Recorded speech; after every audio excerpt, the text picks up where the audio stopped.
Һәм Салават менә әйткән Радик Юлъякшинның үзеннән берни дә тормый. Киендерәләр дә сәхнәгә чыгаралар. Радик кебек җырларга ярамый дигән. Ничек инде җырчыда менә берни дә тормасын. Радик бит сәхнәгә чыккач, бөтен хатыннар кына күтәрелеп, менә булай биеп торалар. Моның өчен бит инде энергетика кирәк. Сез килешәсезме?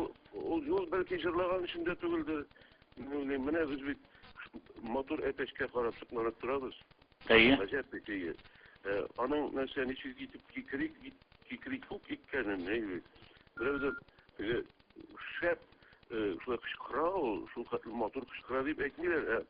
Шуңа моторлыгы гына сыкланып торалар. Бәлки шул җегетнең нәрсә кылынганын карап торасы килә торгандыр, кешене аптырагач кешедән башка төрле нормальный әйтик үзенең Салаватның үзенә дә икенче төрлерәк фактурада, икенче төрлерәк чыгышлар, концертлар куярга кирәктер инде.